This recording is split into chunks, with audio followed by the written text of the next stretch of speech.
Vamos agora fazer um contraste entre o Evangelho do Reino e o Evangelho das Ofertas.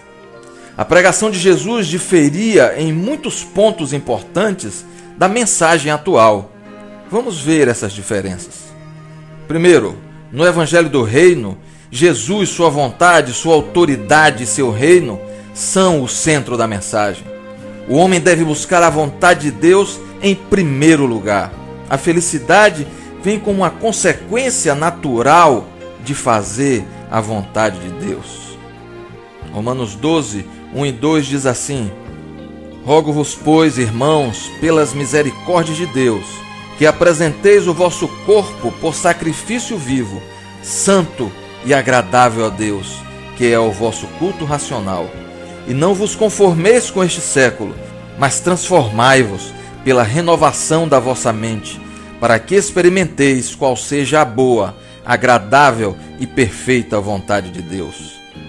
Enquanto que no Evangelho das Ofertas, o homem e sua felicidade são o centro da mensagem. Segundo, no Evangelho do Reino, Jesus é o Senhor, Jesus é o Kyrios, e nós somos os servos. Deus não tem a obrigação de atender a seus servos. Quando ele os atende, é por causa do seu amor. Enquanto que no Evangelho das Ofertas, Deus existe para abençoar e atender o homem. Ele tem a obrigação de atender aos pedidos de seus filhos. É tratado quase como um servo do homem. Terceiro, no Evangelho do Reino, as pessoas vão atrás do Senhor. As bênçãos são consequências secundárias. Enquanto que no Evangelho das Ofertas, as pessoas vão atrás das bênçãos do Senhor e não atrás do Senhor das bênçãos.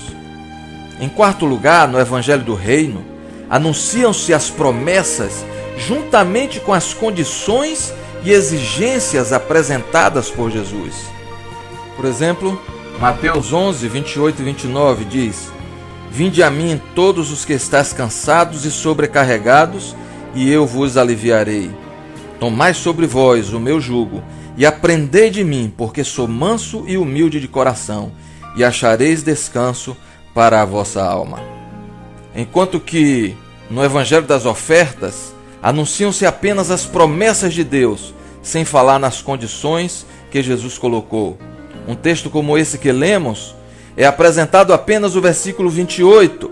Vinde a mim todos os que estáis cansados e sobrecarregados, e eu vos aliviarei. E não falam do versículo 29 que diz: Tomai sobre vós o meu jugo e aprendei de mim, porque sou manso e humilde de coração, e achareis descanso para a vossa alma. Em quinto lugar, no Evangelho do Reino, a condição para ser salvo é crer no Senhor Jesus, crer em sua obra e reconhecer verdadeiramente seu senhorio, ao que chamamos de arrependimento. Atos 2,38.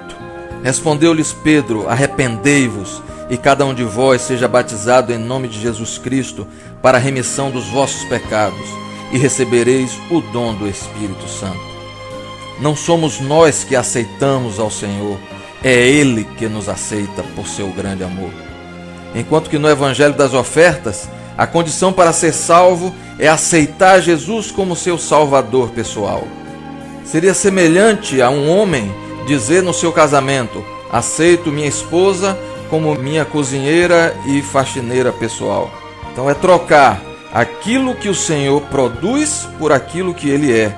Aquilo que o Senhor produz, a salvação, por aquilo que Ele é, o Senhor. Em sexto lugar, no Evangelho do Reino, só existe conversão com uma consagração total.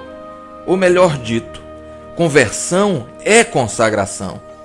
Consagração quer dizer a dedicação total da vida a Deus. Enquanto que no Evangelho das Ofertas, alguém pode se converter e ser um salvo sem se dedicar completamente ao Senhor. Isto é, conversão independe de consagração. A consagração passa a ser um passo opcional que alguns assumem mais tarde. Em sétimo lugar, no Evangelho do Reino, segundo Jesus fala em Mateus 7, 13 e 14, há apenas duas portas, a larga e a estreita. A porta estreita é aquela na qual um discípulo de Jesus renuncia a tudo, vive uma vida reta e é dedicado a servir a Deus.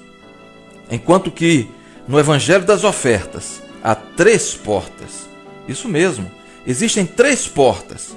É criada inconscientemente uma porta média para seguir a Cristo sem tanta renúncia e consagração. É permitido ser um crente não muito santo e nem muito dedicado a servir a Deus. E finalmente, no Evangelho do Reino, o perdão dos pecados é pela graça e gratuito, mas é seguido de uma obrigatória transformação de vida. A justificação e a santificação andam juntas. Em Efésios 2, de 8 a 10, lemos assim: Porque pela graça sois salvos, mediante a fé. Isso não vem de vós, é dom de Deus. Não de obras, para que ninguém se glorie, pois somos feitura dele, criados em Cristo Jesus para boas obras, as quais Deus de antemão preparou para que andássemos nelas. E ainda em Hebreus 12, 14 lemos: Segui a paz com todos e a santificação, sem a qual ninguém verá o Senhor. A fé que justifica é a mesma fé que santifica. Repitam comigo: a fé que justifica é a mesma fé que santifica. A graça do Senhor é o poder dado por Ele para que o discípulo não viva pecando. Enquanto que no Evangelho das Ofertas ensina-se uma justificação independente da santificação. Isto quer dizer que alguém é perdoado dos pecados, mesmo que continue pecando, está debaixo da graça de Deus, significa tolerância de Deus com o pecado. Deus passa a aceitar o pecado neste Evangelho das Ofertas.